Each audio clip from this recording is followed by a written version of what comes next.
on. I kind of got bored, so I was sitting here and I was asking what the hell was going on, and I was like, shit, I just start one. I was just kind of hovering, waiting for a hang-up there. Yeah, I mean, these chats are easy to get going. I could have started one. I don't know why I didn't. I because I didn't want to miss out the scheduled chat of the night kind of thing. Yeah, I mean, the scheduled night's Matt, and then after Matt, I don't know who. I think it's just Matt tonight. So, Now, yeah. is Matt running it tonight, or is it somebody else that's usually on Matt's channel doing it? No, Matt usually runs tonight. Runs tonight. Never enough ammo. Yeah. Yeah, I mean it's Wednesday, so it's his night. Oh, okay. Yeah. So. Because I know, like on Mondays after Matt, and Hawaii was locked and loaded. And then Tuesday's usually G-Webs. Yeah. Wednesday is Matt and usually a lobby. Thursday is Stone Guy in the lobby. Friday is usually Quark. Not Quark, Edge. Yeah, Edge of the Week. Yeah. Edge of the Week. Saturday night is usually potluck with Edge or someone. Not Edge, Quark. I always get those two confused for some weird reason. And then G-Webs asked me if I could be there on a late night reloading chat either Friday or Saturday.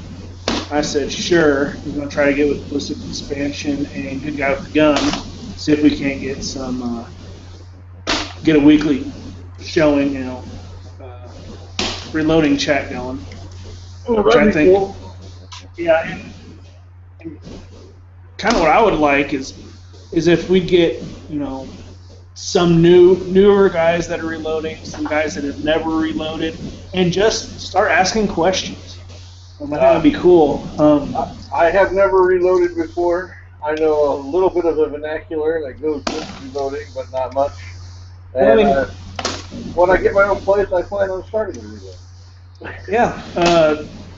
Keep your brass right now. That's all I can say is pick your brass up now. Start saving it now, huh? Absolutely. Absolutely. Hey, am I still crazy quiet, or is it cool now? No, it's me. I am here. Hold on. Let me move this. I am sizing. I'm taking the length of this brass, and if it is good enough brass, and if the length is short enough, I'm putting it in that container. If it's too long, and I need to trim it, it goes in that container. So that's what I'm doing. What? You all can hear me okay, though? Yes. Yeah. Oh, okay. Absolutely. So yeah, that's what I'm doing right now, and this is something you have to deal with bottleneck cartridges, is the lengths of them. So. I've never reloaded 223. I've got a set of dies, but I've just never reloaded it. I don't know why. Yeah, it's not bad. It's the bottleneck cartridges just kind of suck because when they grow, you got to trim them, so there is more case prep with them. But I mostly reload 30 in shotgun shells. So okay, well, fun, I guess. I don't know. Well, no, I mean 30-30, it's the same thing. You still have that bottleneck cartridge. Yeah. So you know the pains of it. Now, do either of you cast your own bullets? It's something I've always wanted to get into, but I never have. I do. I cast my own bullets, and I even swage my own 223 rounds. My own 223 projectiles. Okay, how do you do that? I mean, obviously, by swaging, you're putting a metal coat over the top of it, right? Okay. Hold on. I have every time I say this, I have an example in my range bag that I always keep with me. Let me go get that real quick, and I'll walk you through the steps. All right. All right. I've seen a set of dies that they use the swage lead inside of old 22 long rifle brass to make 223 bullets out of it. The dies are super expensive. Actually, I've heard that. Yeah, they just take the 22 long rifle, cut off the primers, and use those to well, swage, whatever you want to call it. The the the brass cover or the brass from the 22 over the actual bullet, and like I've never seen it done. I can guess the theory behind it, but I'm not a big fan of guessing. I like to see. Yeah.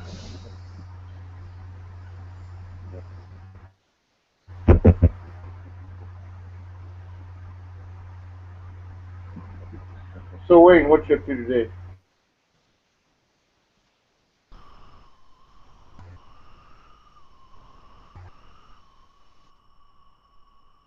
Ooh, what? Where? How? I'm just saying, hey, how you doing? What you up to? I'm doing fine. Thanks, man. I just got back a little while ago. All right, All right. Basically, what I do is I pick up all the 22 brass I possibly can. And then I de-rim them, and they look like this. It's just a cup. Okay? Okay. Here, let me go ahead and present to everyone.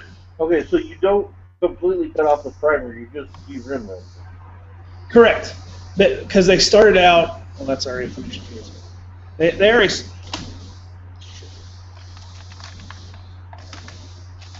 All right. Yeah, I just de-rimmed them. They're already hollow because that's where you shot and everything. Yeah. So you just first before you do that, you have to anneal them. What I do is I stick them in my oven and I put my oven on self-clean, and it gets them soft enough so I can de-rim them without ripping the head off. Okay. So that's the first step. And then usually I go ahead and I clean them again because it gets a lot of carbon buildup. Then I create my core. This is already a 45 grain core right here. Some people will take and cut it out of lead wire. I actually cast my own because I have all the tools. And they actually come out at about 75 to 78 grains. And then I size them down to this using the die. And it creates a little piece of lead about this long that I just remelt again and reuse. So this is my core. So what I do is put your core inside the jacket. All right? After you do that, you press your core down to your jacket. All right? So now you basically have the base of your bullet and a hollow point that's going to end up being your tip. Okay. All right? After that, you start making your projectile head. Okay, this is a 55 grain. As you can see, it's a hollow point. Okay. All right. The way I make them, if it's a 62 grain, it's a lead tip. So I'm starting to make 62 grains to make sure that they feed reliably. So that's my finished cartridge. Soft points also do better damage when they hit something. That is also true. And if you see, can you see the little marking? Yeah. That is the head of your 22 projectile. Did you make your own tooling for that, or did you buy that crazy expensive commercial die? I didn't buy the crazy expensive commercial die from Corbin. I did, though, buy almost as expensive crazy contraption die.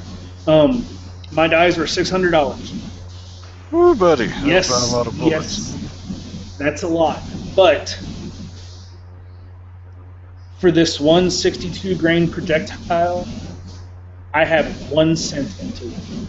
That's pretty respectable.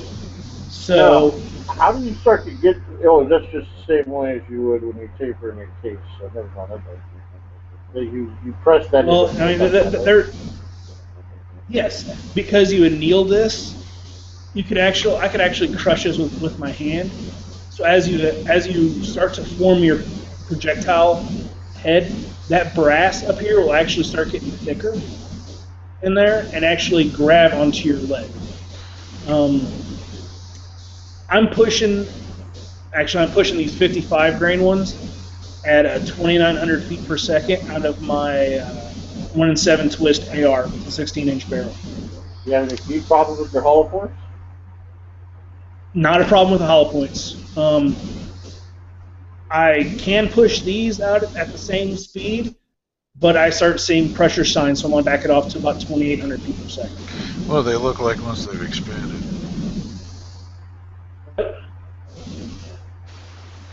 That's actually What was your really question? cool. What do they look like once they've expanded? How well do they expand? I haven't actually shot this through a media where I've collected it. I have hit steel with these and captured the hole. The jacket was gone, but you could see flakes of the brass in the base of the lead projectile. So that's kind of cool. And that's sitting at my office at work. So, I mean, yes, it takes 10, 11, 12 steps to make one. And, if you have time, do it. It'll save you money. I've probably made about 8,000 of them in the past since 2012. So. And I'm guessing you're probably using premium ingredients for your primer and powder and all that stuff. So you're pretty much making match grade rounds. No. I'm not making match grade rounds because they're plinkers for me. I'm using Ramtac powder and I'm using CCI primers.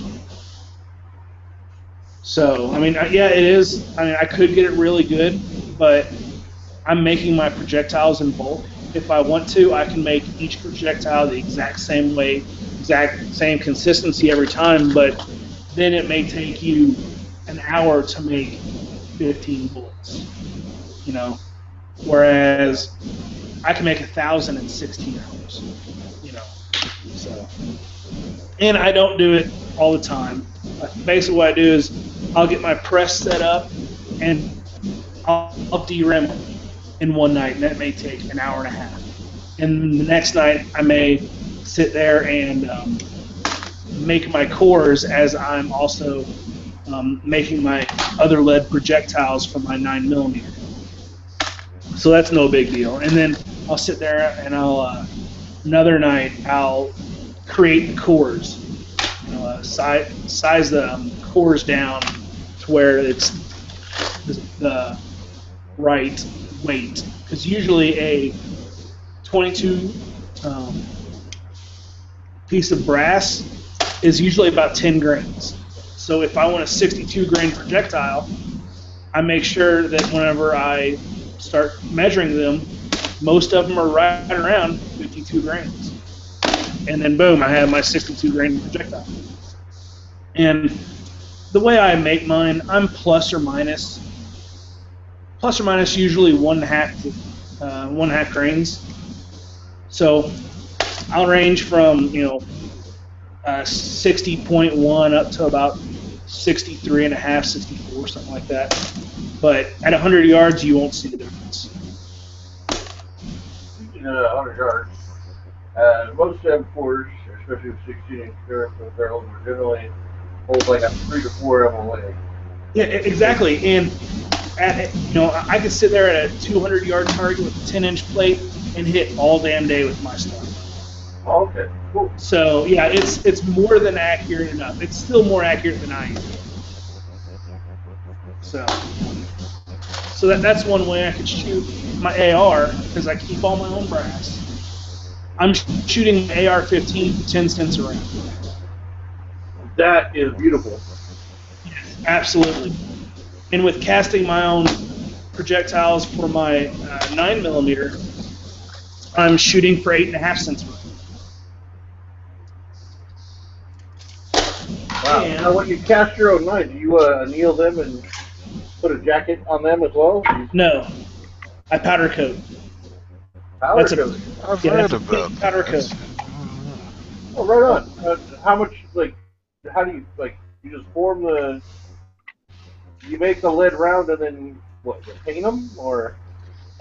Basically, I have a vibrator tumbler that I just have some airsoft BBs in, and I dump some powder coat in, and I dump my projectiles in them. These are about 100. This is 120 grain Lee mold, but they drop out anywhere between 122 to 124. Cool. My 9mm, and I'm shooting these for 8.5 cents a round. That's if I buy the lead at eBay prices. Right around the early January, this one guy who was getting rid of all his reloading stuff, and he's like, "Oh yeah, I have about 180 pounds of lead. I'll take $50 for it." Well, I got out there. He had about 250 pounds of lead. So instead of just paying him $50, I gave him $70. Usually on eBay, you can get it shipped to your house for about $1.25 a pound. So I saved a hell of a lot of money. It's getting hard to find wheel weights that aren't still made out of lead, though. Like, see, they're all made out of zinc now. It is. That's why. Do you cast wheel weights, or do you use like some kind of lamp or something? It's wheel weights. Wheel weights. Basically, I go out and out on eBay. I'm like, okay, wheel weight ingots. That's what usually what I search for, and you'll see a bunch of them. So it's usually about, I said $1.25 shipped to your house. I've got a whole pallet of dead lead acid batteries that I keep thinking about cutting up and drinking lead out of. I don't know how safe that would be. I've thought about that too, and I've started to research into it, but all the fumes scare the shit out of me. All the acid fumes. That's what gets me. So.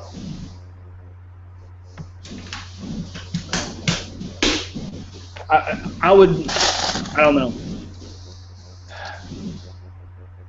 And something else I do is not only do I just grab wheel weights, but every now and again I'll go back to the back of the berm, and I'll just walk to the back of the berm and pick up.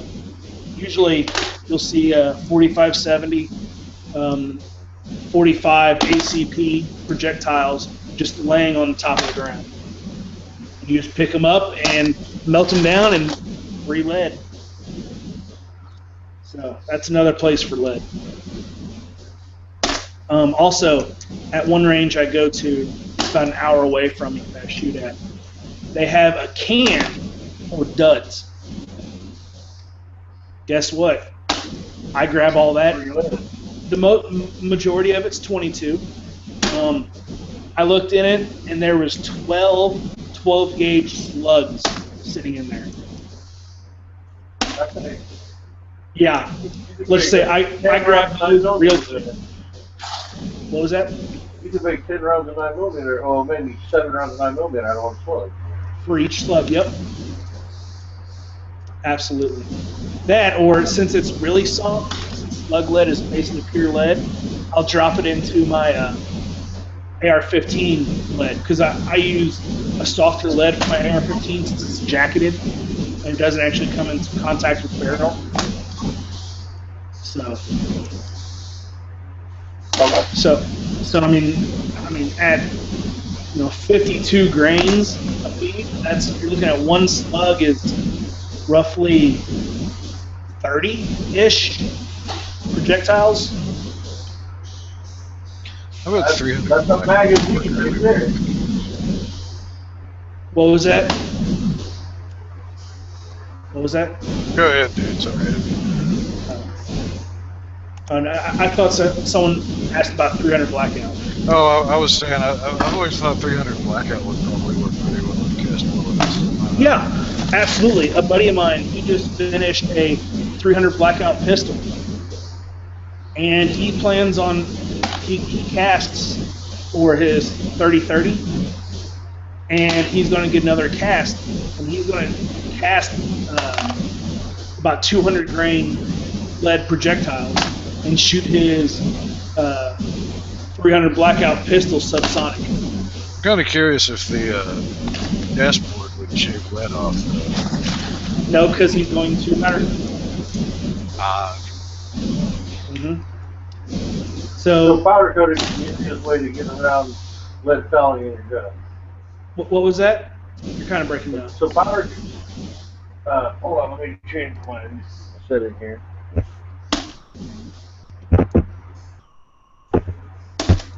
Okay, what I was saying is that powder coating is the best way to avoid lead fouling in your firearm if you're casting your own rounds. Yes. I have a Mosin the gun, and I was like, all right, let's see how fast I can start pushing these. So I casted some 186 grain projectiles, and I powder coated them. Out of my, it's a Type 53 is what I was shooting out of.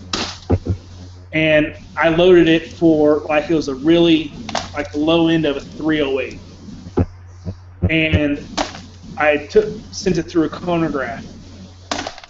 2,300 feet per second and no leading at all.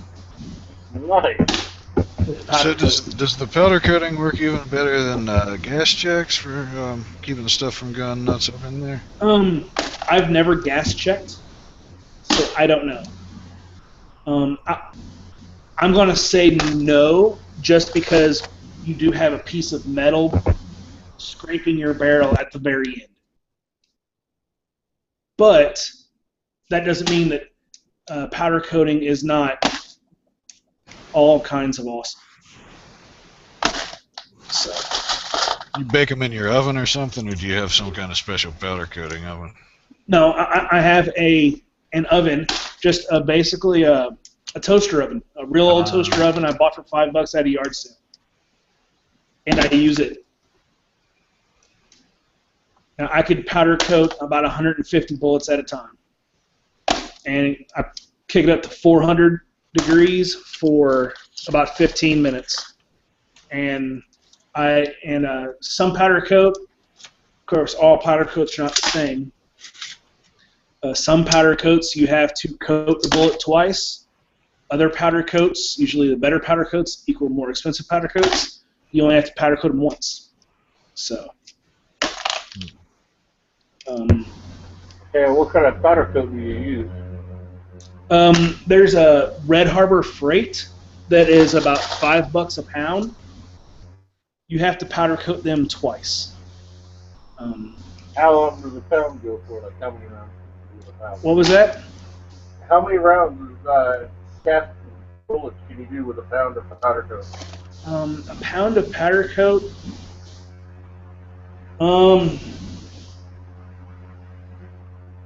I'd say right around 500,000.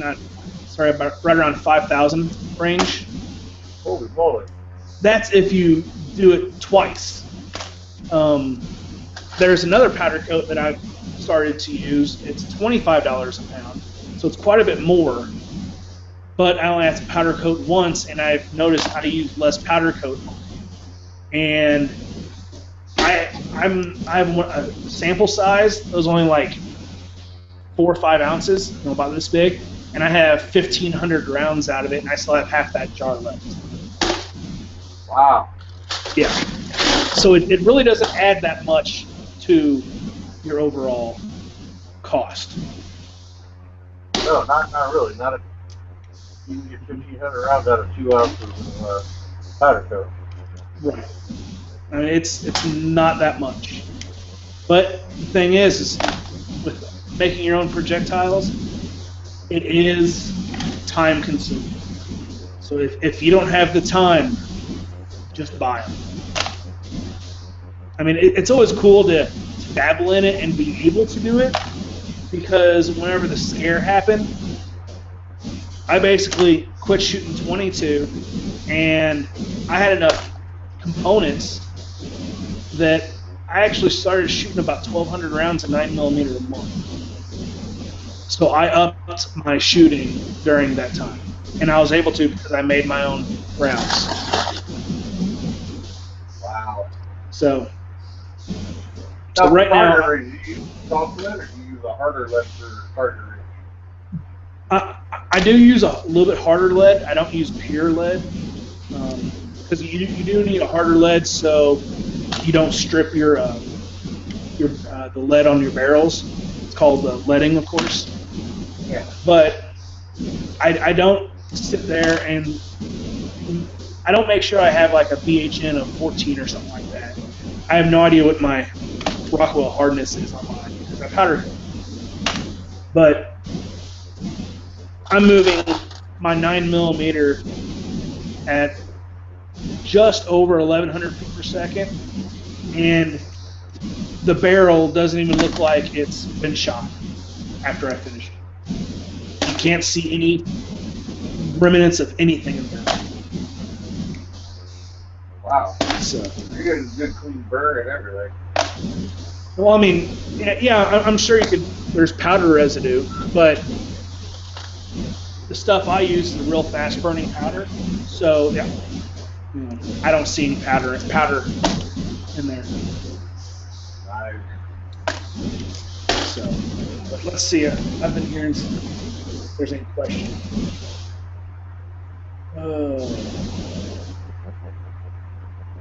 Just powder coat. Yes, Smeagol, just powder coat.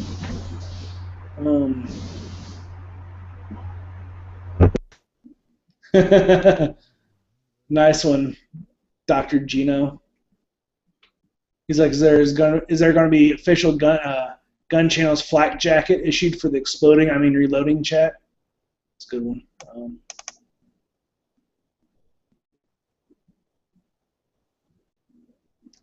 No shot kills.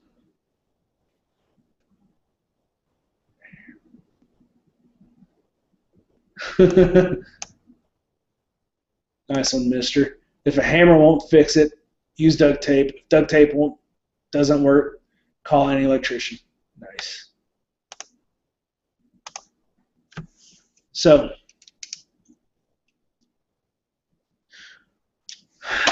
what are you guys doing? You guys just chilling out? Yeah, that's pretty much. Actually, I'm asking you a ton of questions. That's what you're on. I kind of got a usable form to talk to you about reloading. Like I said, it's nothing I plan on doing right away, but it is something I want to get into. And the more knowledge I can store on it, the better off I am. Yeah, definitely. Even if you don't ever get into reloading, pick up your brass. It's worth something. Yeah, and right now, 9mm is about $30 per 1,000. But heck, that's $30 per 1,000. That will then, if you sell that, that makes your shooting less than, what, 2 1/4, something like that. Maybe under $200 per 1,000. So it helps. Oh yeah, it takes off. Anything that you can use to recycle your ammunition is always good. And that's pretty much what you're doing because you're selling your brass to someone who's going to reload it. Absolutely. And you're going to provide you brass. Absolutely. That's actually pretty cool. And yeah, and right now, with reloading and with making my own bullets and stuff, my 9mm, minus my time, of course, because I would just be sitting here on my butt doing nothing if I didn't reload. But I'm shooting $85 per 1,000. That's pretty on good. 9mm. Yeah, that's really good. Yeah, so you can't beat that. No, I don't think you can get 100 out of the factory for 100 right now. Yeah. I think it's like 130.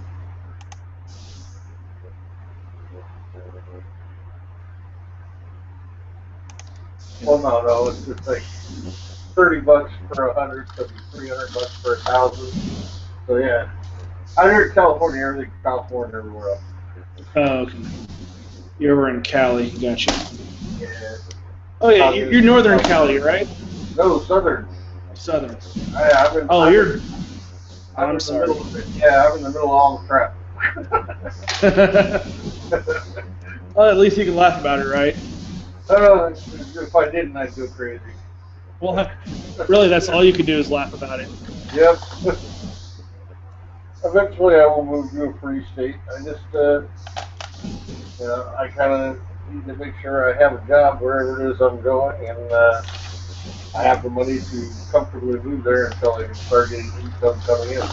Well, It's kind of a catch-22, man. All the places that are nice to live, there aren't any jobs, so I'm just poor. what was that? You say all the nice places to live don't have any jobs, you're just poor.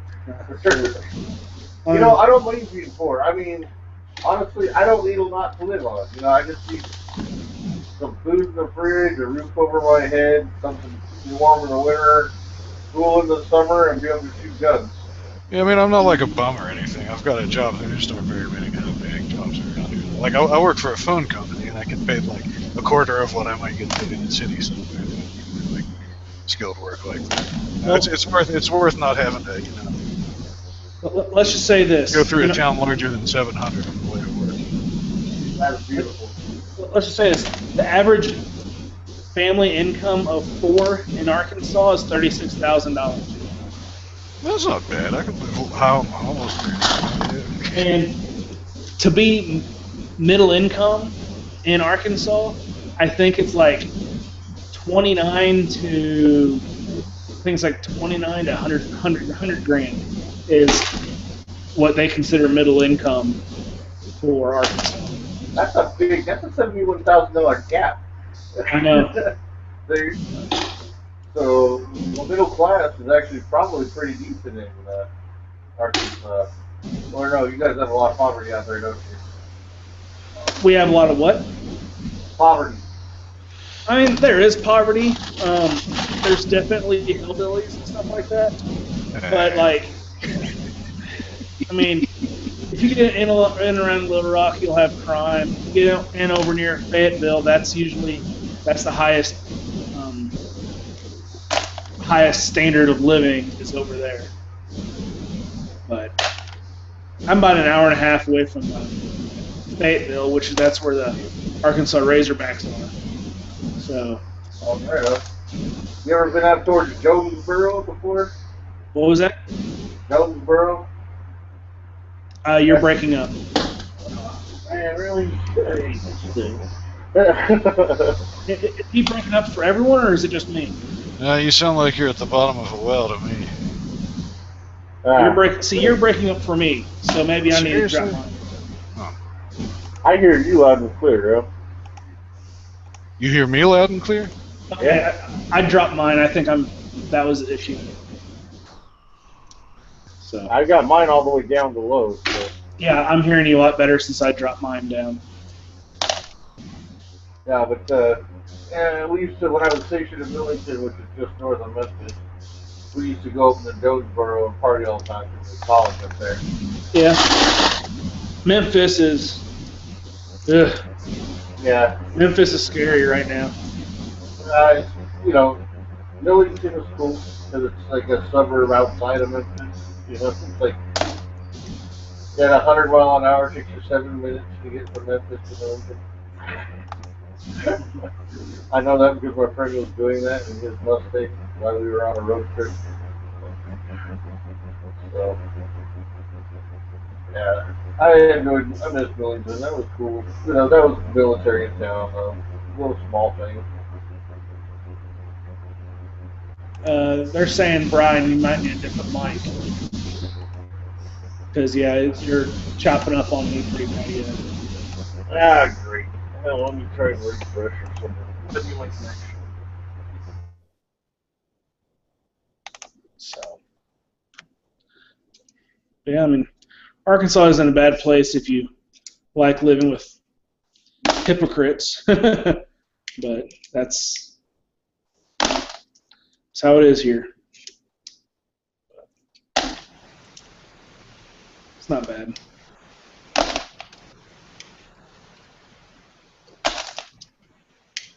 Sometimes I think it would be cool to live in Alaska or Canada or someplace a little more wild, but I live in rural West Virginia myself, and there's nowhere in the lower 48 that I think I'd rather be personally. No, that'd be awesome. I think you're golden. Really, any rural area is awesome. With my 2 cents. Man, I still have shit more left. Still have this many to look through. Need to have some kids to go and clean up your brass for you. That's what my dad used to make me do when I was a kid. Yeah, but nah, I'm good. All right, I'm Well, back. let's say if I have kids, I wouldn't be able to afford the brass. Yeah, I guess your kids would be shooting up all your ammunition or something, because that's what I did with his too. Now I'd be putting food in their belly. But All right, am I breaking up now, or you guys hear me good? still breaking up for me. I can hear you okay. You're just really quiet.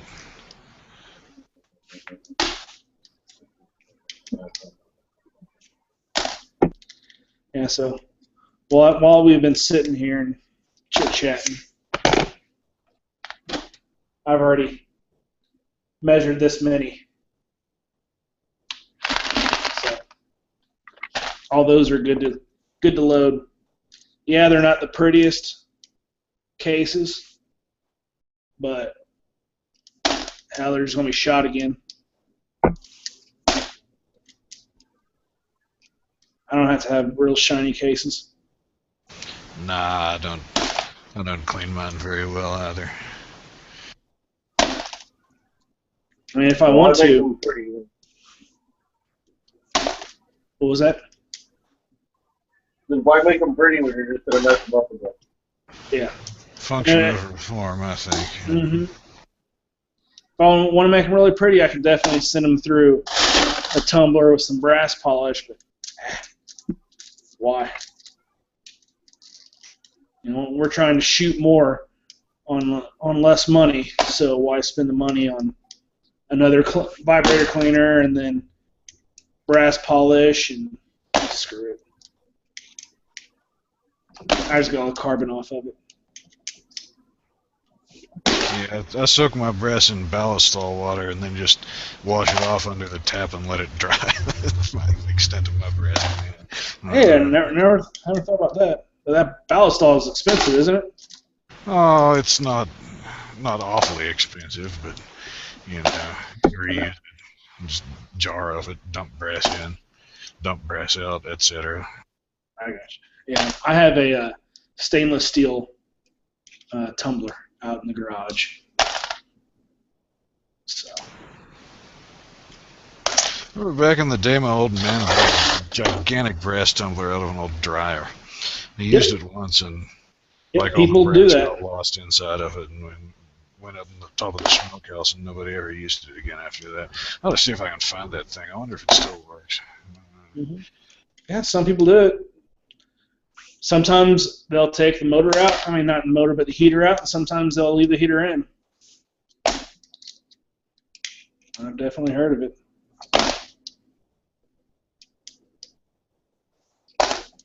So, Brian, you've been awfully quiet.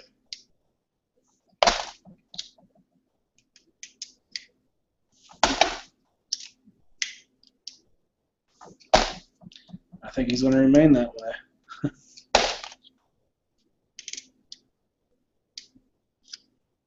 Yeah, just pick up your brass. I mean, if anything, you know, I reload for several of my friends, so they pick up brass and then they buy all the components and I assemble them for them. So that's the worst thing about automatically loading rifles, though. Like, I never find all of my brass after I shoot those things. And that's fine. I mean, whenever I first started out with my 9mm, I bought about 500 or 600 rounds, and then early this year I bought 1,000 rounds to go to a tactical response course class, and so I went ahead and used factory rounds there. But just picking them up off the range, I probably have 10,000 pieces of brass for my 9mm. I mean, if you don't always pick yours up, that's fine. There's usually other ones sitting out on the ground. I usually shoot break action guns, actually, and I just pull the brass out, and dump them in a bag, and that's that. Yep. Doesn't burn through as much ammunition either. That's true. Yeah, all you wheel gun guys, it's real easy to keep your brass. Wheel gun or even lever action or bolt action. So. And then, like right now, 223 brass, it's going between $70 and $80 a thousand. So it's not too bad. I think a person would be able to get tons and tons and tons of once fired military brass for next to nothing. You can. You can. Absolutely you can.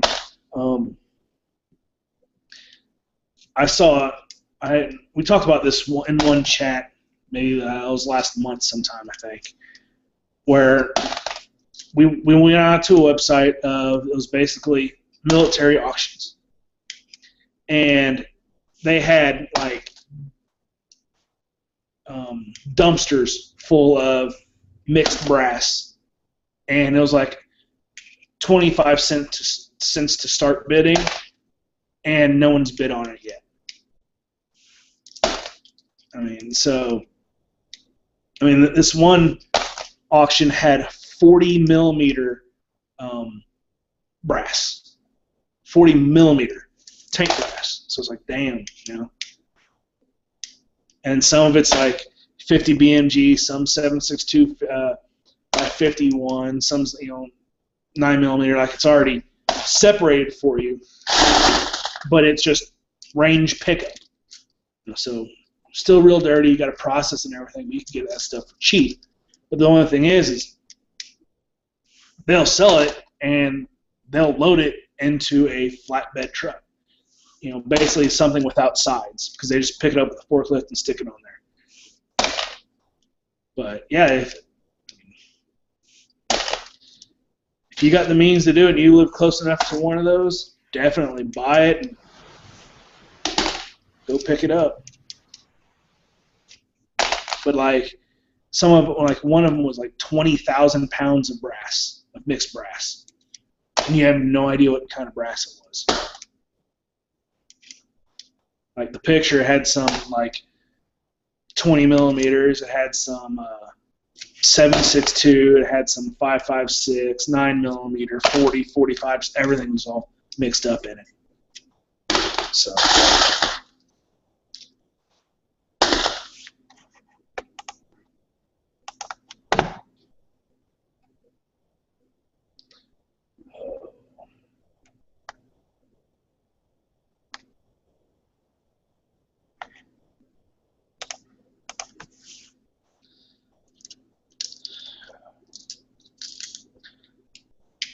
So it's Wednesday. Anyone plan on going to the range this coming weekend? My range is my front yard, so probably yes. Lucky. And I have a multi-gun competition I'm going to go to this weekend on Saturday. And it's a work Saturday night. And then Sunday I have a USPSA competition about 15 miles from my house, so I'm going to go to it. That's if it doesn't rain. I can only shoot a bunch every other week, though, because there's like a big hill on one side that I use for a backstop. Every week we move the cattle back and forth between these two fields, so, they're always out there in that field, every other week, and I can't shoot in that direction. Hey, just shoot save it up. Just shoot a 9 millimeter. Everyone knows it takes more than 2 or 3 shots to put down a cow with 9 millimeter. I accidentally hit a cow with my 22 when I was a kid, and I got whooped good for that, man.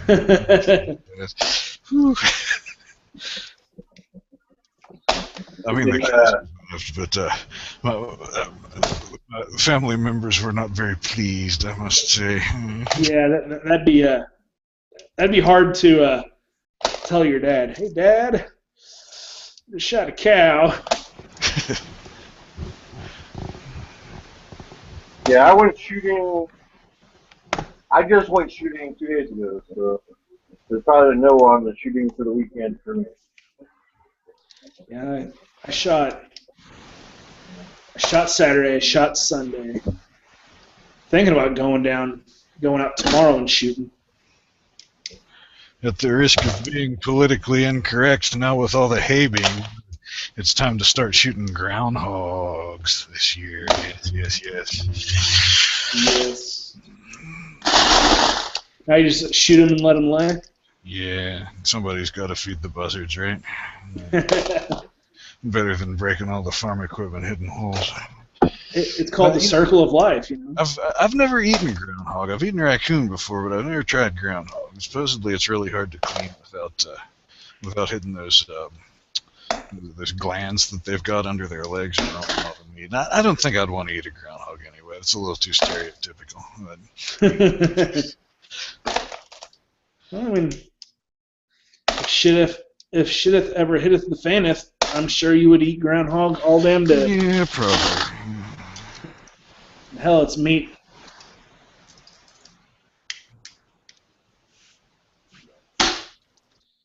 Yeah. So whoever said that I need to trim about a third, I think they're about right. I'll show you here as soon as I get finished with these 3. That was me. It was more of like a blessing, so you didn't have to eat all of your ass. Well, these are the same size. These are good. These need to be sized. So you're about right. Wow. Which is awesome because I was going to, set them all up in the trimmer and go. If you get into reloading there, Brian, if you start reloading on straight wall cases, you don't have to trim them near as much. They don't stretch as much. I have never trimmed a straight walled case. I never have. I mean, it's because they headspace off the rim, so I mean they don't grow because it hits the headspace. Yeah, it seems like they split at the head before they get misshapen enough to need trimmed to me. Same here. They will break. Now, that's on a rimless case. If you're talking about a 38 special or 38 special or 357 or something like that, that's a rimmed cartridge, throw that away. You are going to have to trim because there's nothing blocking the growth of brass once you fire it, because it's a straight walled, a straight bore through cylinder. So you will have to trim that. It still seems like the brass doesn't flow quite as much as bottlenecked cases, though. Like I reload some 45 long cold, and I trimmed a little bit here and there, but most of the time it's just like, load it, crimp it, done.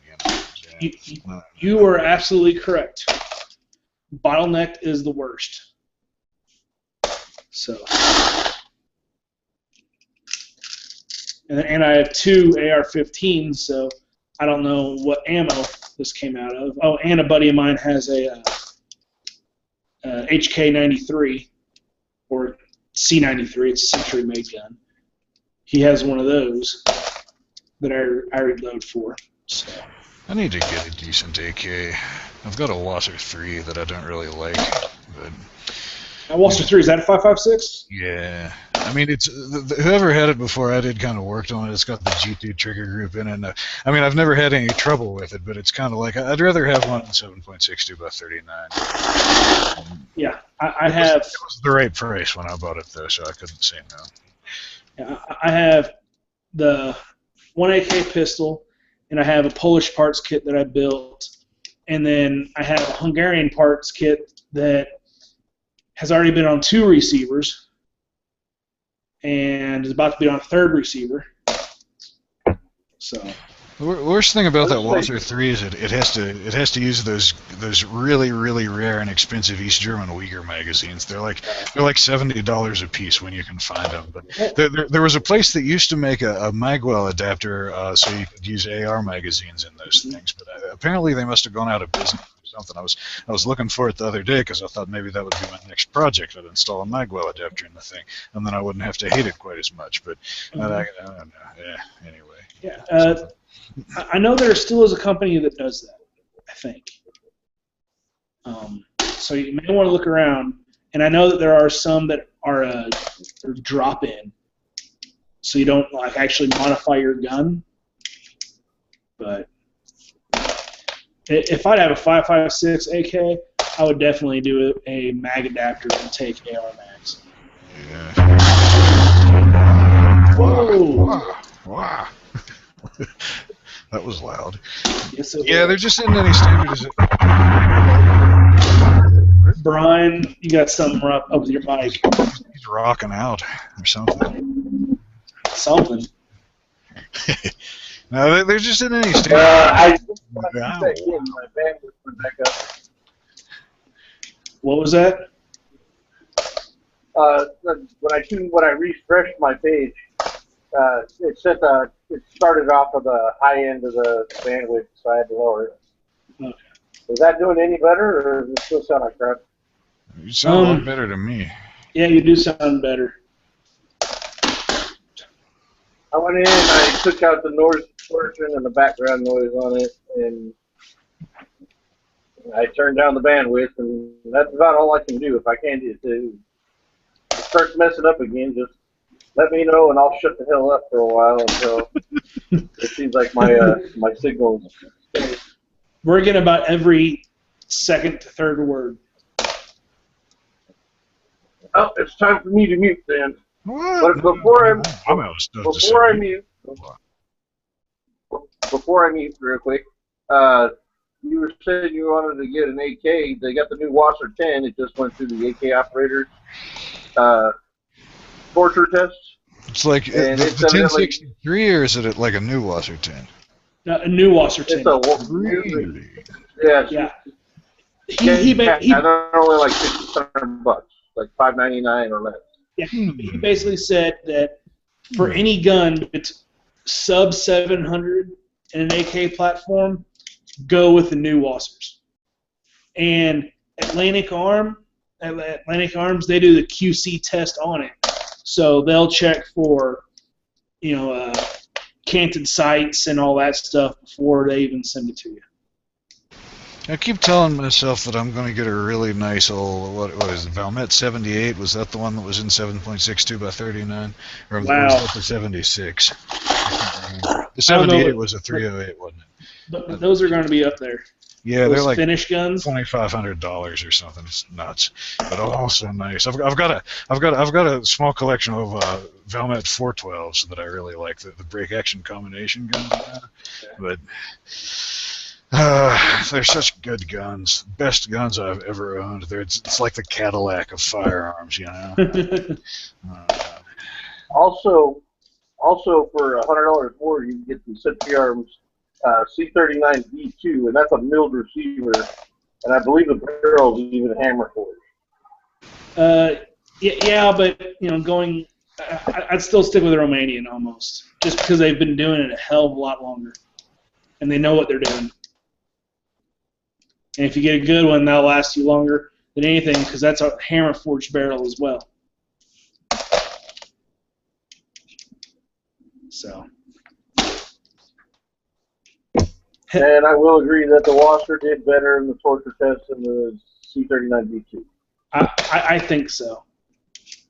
Just because, and the only reason I say that is because the C39 V2 is only, the V1 came out early last year.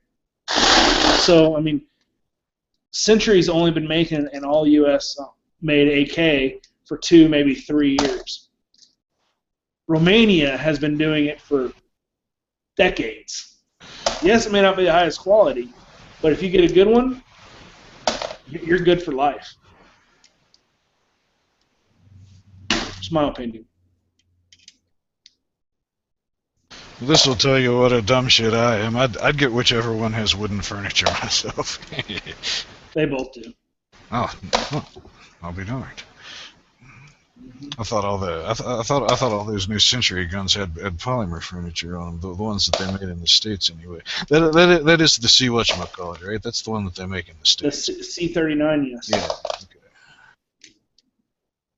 Yep. I had a V1, and the milled gun. It was a good gun. I didn't like the rear sight. Didn't like how you could adjust the front sight. I don't like AK rear sights at all in general. Yeah, I'd rather have an aperture sight. Ugh. Heck with that notch sight.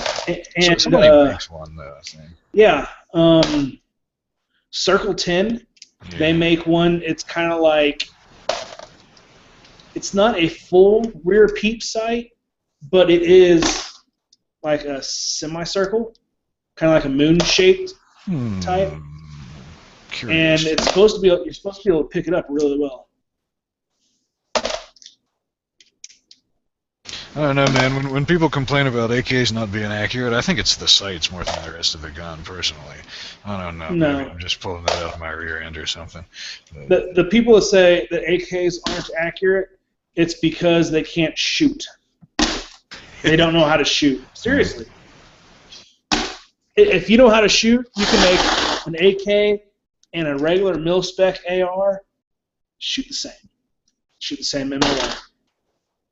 Now, if you go to a high-end AK and a high-end AR, yeah, the AR will probably beat you.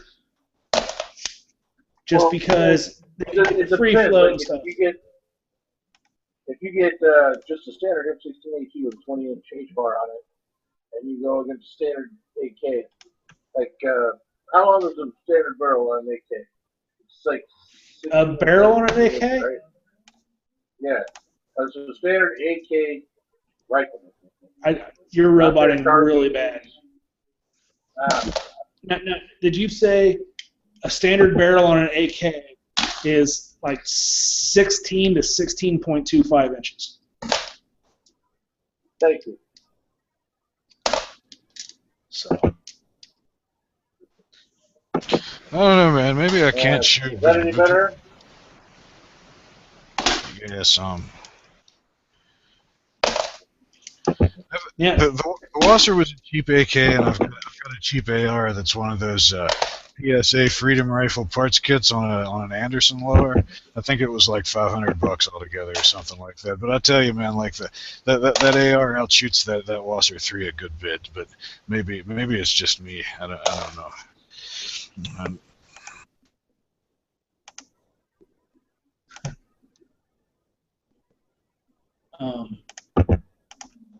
Yeah, it's. I mean, I have a 5.56 gun. I have a 7.62 50 or 7.62 51. I have 7.62 39, and I have 5.45 by 39 guns. And honestly, I'd take my 7.62 and 5.45 guns over a 5.56 gun. Yeah, I kind of view the 223 as a varmint rifle. I always kind of have. That's probably going to give me some hate or something, but I'd rather have a 30. No, I mean, it's not that. It's because if you look at the 5.45 by 39, you're basically It's basically out of mine. If I use that 7 and 6, I have a Polish tonsil that I shoot out of mostly. It's a 53 grain projectile moving at 3,000 feet per second. So it's a little bit smaller projectile moving roughly the same speed. And the only difference is how the projectile is made. So if you think a 2.23 is a varmint rifle, that means 7 and 6 is a varmint rifle. And that's pretty much a steel core, isn't it? It tumbles instead of expands, right?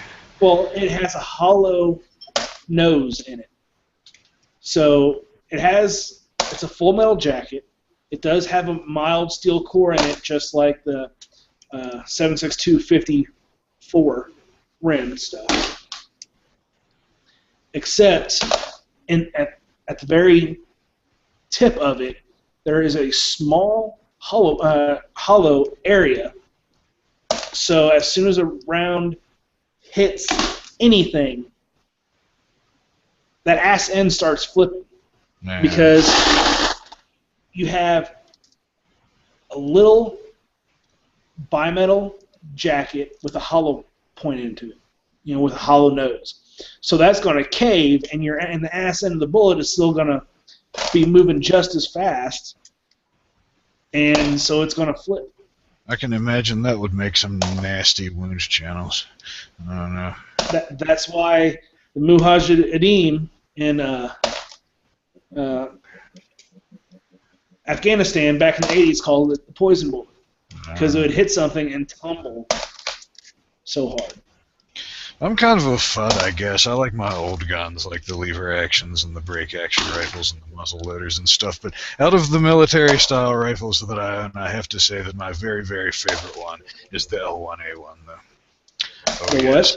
It's the L1A1 self-loading rifle, like the inch pattern FAL. I like it. I like it a lot. I don't know what that gun is. Oh, it's like the British FAL, except it was always semi-automatic. But like, if you think about a 7.62 39, you said you're being a thud. I mean a FUD, not a thud. 7.62 39, ballistically, is not a 30-30. the same as a 30-30, yeah. It's a 30-30. So. I think the 30-30 has a tiny, tiny, tiny, tiny edge on it, but it ends up being canceled out by the spire points found in most of the 7.62-39 versus the round nose found in most 30-30. That's my opinion anyway. Yeah, I mean, exactly. The 30-30, as you just mentioned, it's usually a little heavier bullet, so it usually has a little bit more ass into it, but it's a round nose projectile. So that it has advantages and disadvantages. The kinetic energy and all that stuff, same as 7.62 39.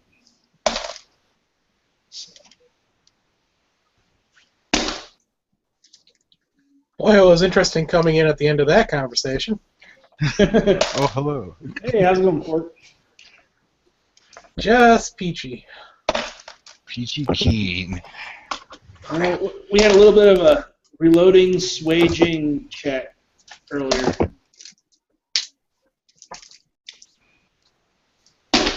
I'm sitting here measuring all my brass cases to see which ones I need to trim and which ones I don't. That's always fun. Alright, guys. Am I sounding any better now? You seem to be sounding better now, but in the past you'd start sounding decent and then it went to shit. You gotta quit downloading porn during the chat. I wish that was my problem, but it's not. I was just I had to run I ran the security system on my computer and was preparing it while I was listening to you guys. So. Actually, it's not him downloading porn; it's his wife. I'm not going to touch that. Hold your tongue, man. I am single and free and will remain so the rest of my life. Damn straight, Skippy. That's the best way to be. Hell yeah. Hell yeah. You get into a relationship. I can work on my motorcycle in my living room. Yeah, like I've had 2 live-in girlfriends, and both of them, they hated it whenever I went out and reloaded. I was like, come on, you do your shit, I do my shit. Leave me the fuck alone. And they're like... Well, they want to make you sit there and watch The View or something, you know? Well, the last one wanted me to help her with her beauty pageants, and I was like, fuck that shit. That could be interesting. If she's dating you, I don't think she had a very strong chance of finishing anywhere in the top 10. Zing. Oh my.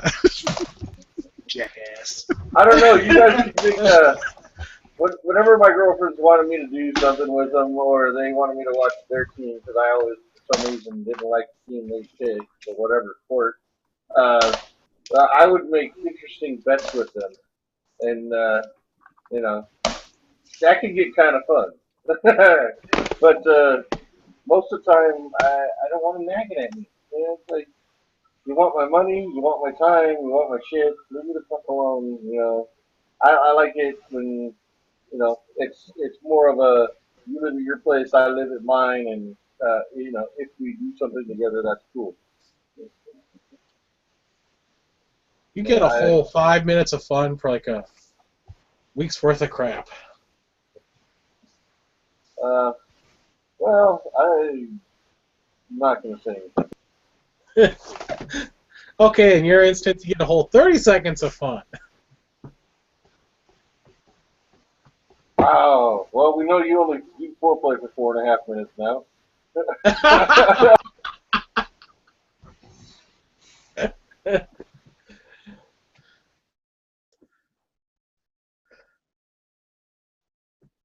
The sun actually came out today in the afternoon, right where I needed it, as it'll play around with the Fresnel lens again for half hour. Hey, what happened with your cat? Did the cat get food aggressive on you or something and just freak out, or? The cat that bit me? Yeah. Oh, it was just my hand in the way of his food. That's dangerous. Well, especially everybody with him, talks about gun safety, but man, cat safety. That you don't get in between a cat and its food, man. Dangerous. Well, I didn't understand cats got food aggressive, and I had a cat, and it was cool. I was giving it pieces of chicken nugget, and it was sitting there, and it was chomping on his chicken nugget, and I moved my hand and it froze. You know, like one paw in the air, chicken nugget hanging from their mouth, and I started laughing. I thought that was pizza. I gave it another piece of chicken Wait, are nugget. you talking about me or the cat? I used to have a cat. I used to have a cat. I wouldn't know about you. I don't even know where you live, unless you're my cat online. Ah. It's a secret. But I was just giving it another piece of chicken nugget. The damn thing flipped out on me like a Tasmanian devil. So I chased it underneath the sink in the kitchen and put something to block the door and told my girlfriend to come get it the next day. We ended up breaking up over that stupid cat. Oh yeah, jeez. Just that one is like, oh, it's food. I've got, he's always constantly hungry. He's a little chubby, so he doesn't get anything overly special. The other ones are great about taking treats or even eating. It's just that just with him, it was just, I guess, Thumb got in the cat food and smelled like cat food when he went to go jump down and get it. Because he'll actually sit there on top of the refrigerator watching me prep all their food for the cats, and then pounds as soon as I left the dishes up to feed the other ones. Cats are cool. Oh, they're cool. Yeah, I've got 5 of them. So I've got 2, but one of my kitties has pancreatic cancer, so soon I'll just have 1 cat, I guess. Oh, I'm sorry to hear that. It happens. Yeah. Always happens to the good ones too. Court, I think your cat was doing a strategic test of your defenses and how much you can take. And I think your cat plans on taking over your household at one point in time. You might want to be scared. They're always cats always try to kill you. Seriously though, like if I were cute and furry and I could make people melt just by purring, you damn straight I'd be like schmoozing on somebody to get free room and board. You know what I'm saying? They've got it all figured out, man. Oh hell. Cats are technically really not domesticated like dogs are. The cats have domesticated us. Really, because the evolution of cats is about 10,000 years. And the reason we picked cats and domesticated them was because we were actually picking the natural hunting traits. To keep, rodents down. And that's as far as we are domesticated them, really. It's still the natural instinct, where dogs, it's completely different. Alright guys, I'm going to reboot, so I'll be back here in a few minutes. Oh no. Heck with the caliber wars. We can just have a dogs versus cats debate.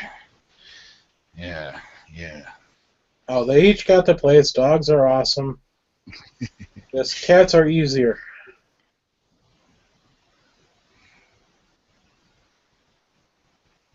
When you think about it, you freaking open up a window and let the cat look outside, and it's happy all day. Can't do that with a dog. Yeah, I've never had a dog in the house. I don't mind having cats in the house, but I don't like having dogs in the house for whatever reason. I guess they're just too big or something. At least the ones I've always had. They can hang out when we're, goofing off outside and just not come in the house as far as I'm concerned. It's cool. Yeah, I was raised with both cats and dogs, so.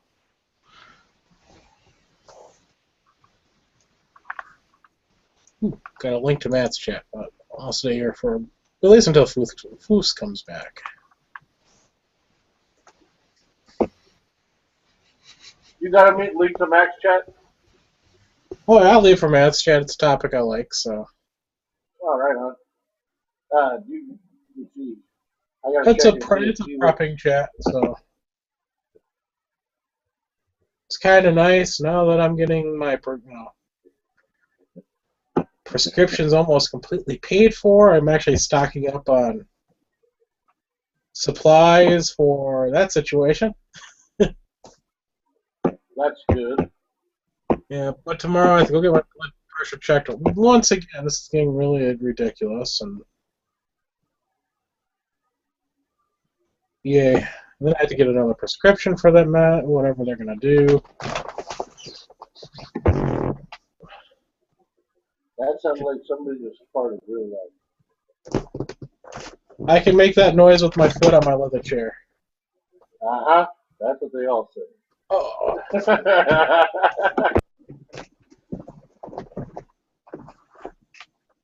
Trust me, if I fart, I let people know.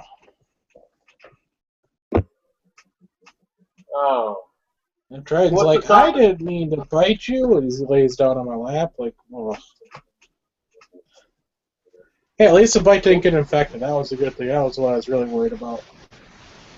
Yeah, that's the thing to be worried about.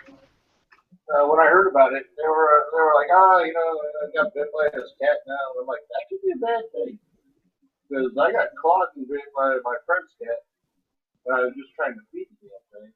Actually, I was trying to pick it up and take it back to the room where it was supposed to be fed, and it just went ape shit on me.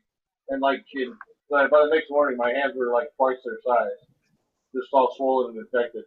And when I went to the hospital, they rushed me. I didn't even have to wait. They just rushed me in the back and started pumping me full of antibiotics. Yeah. Well, he did a good job. It wasn't puncture wounds. It was actually bite and pull. So it was a drag, like a rip. So it was ripped, so, it was open, and it bled for almost a day. Well, that's good.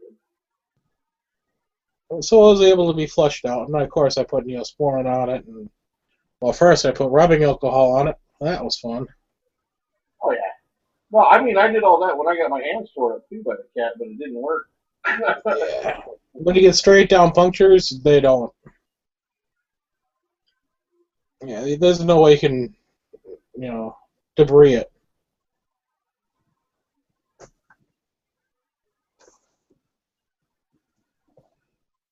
So I just don't like it when cats go crazy on me.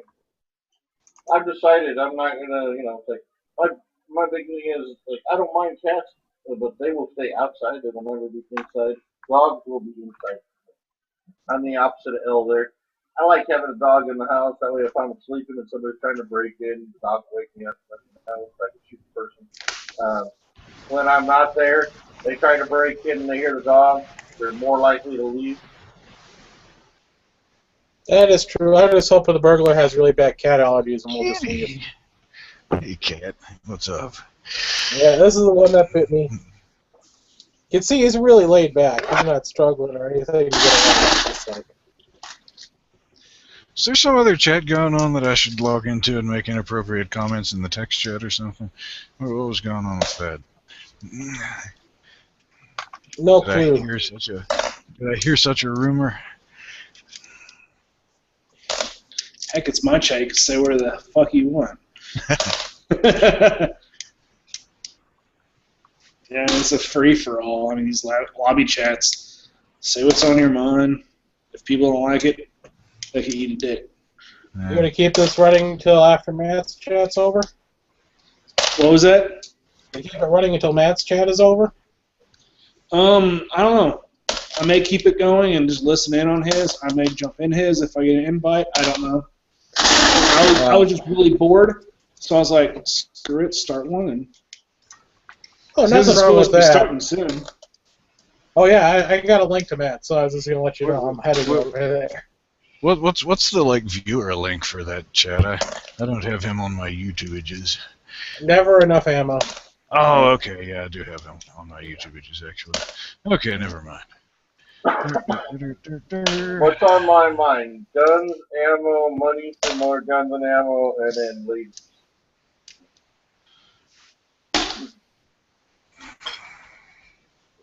I've had fixing my house on my mind lately. Got a rotten floor joist. I've been trying to figure out how to dig out under there and crawl under and sister in some new joists. It's going to be hell. I don't know quite what to do. Find a young kid to do it and pay him chump change. Yeah.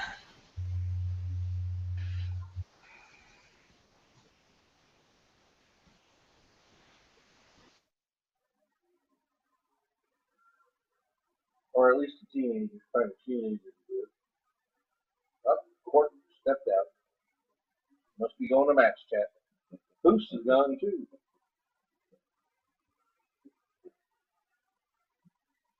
I guess.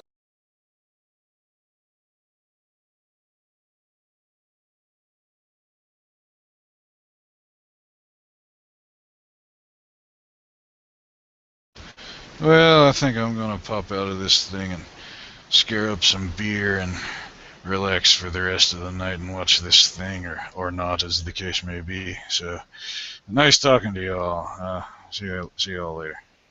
Hey, take it easy, brother. I'll see you later.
All right, guys. I'm gonna be heading out to to Never Enough Ammo.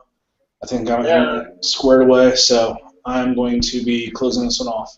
Sweet. All right. All right. Catch you guys later.